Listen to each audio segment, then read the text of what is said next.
Hello, my name is William James and welcome to this episode.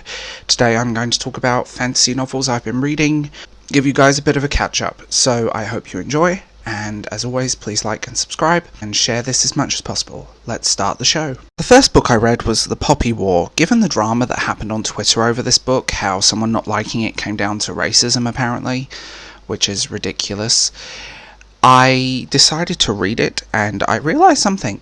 I agree with that person. I'm not a big historical fantasy person, and I do feel like we need to stop projecting into fiction. This book is entertainment value, and that's all it is. It's an okay fantasy novel. Is it mind-blowing? Is it gonna do anything new? No. It just left me very cold. I enjoyed the world around it. I didn't like the characters. I didn't like the I'm not like other girls trope that kept running through this. It just felt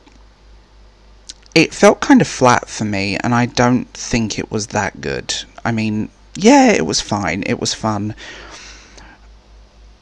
It was just, yeah, it was okay. I enjoyed it for what it was. It wasn't mind-blowing, but yeah, I just ended up pretty much giving up with the book. It also reminded me of a few other books that I read. It just didn't feel particularly original or new, and I do wish people would stop using fiction as a way of finding their representation and their history lessons. There are things called non-fiction and the internet. You know, you can Google stuff, you can find things. There's plenty of non-fiction about the war and the events that this is based on. This is just a so-and-so fantasy novel that borrows too many elements from existing context. It's okay, it's fun, it's popcorn entertainment. Average. Since I talked about it, I reread The Darkness That Came Before. I adore this book. This book is one of my favourite fantasy series, and not many people seem to know about it.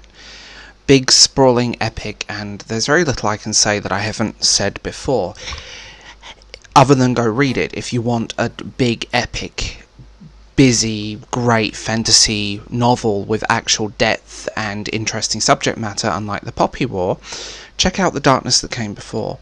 This book is part of a series, and what can I say? It's well written, it's spectacular, it's handled brilliantly, it's interesting, and I enjoy that. I enjoy that big scoping fantasy. If you're going to do fantasy, do fantasy. Don't just bleep around and do whatever. Do it. Embrace it. There's lots of elements. There's a few elements of like the ancient world and certain medieval wars, and it's all kind of a big amalgam happening with its own thing. This is political fantasy, and it's kind of like a better written Game of Thrones. This is absolutely phenomenal, and I'm into rereading the whole series. I reread the first book, so I will be reading the rest.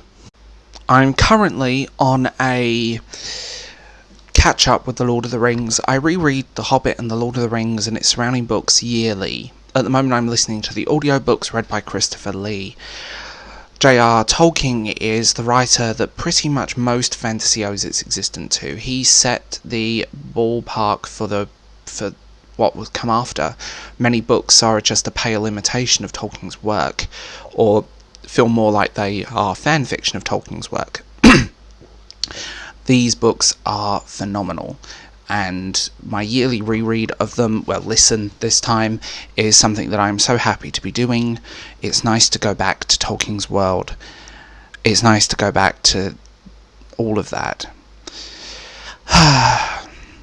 It's like coming home, and it's one of those things that just catches me out every time. A great book, what can you say about Lord of the Rings that's not been said a million times? They're the granddaddy of fantasy, and very few books even come close.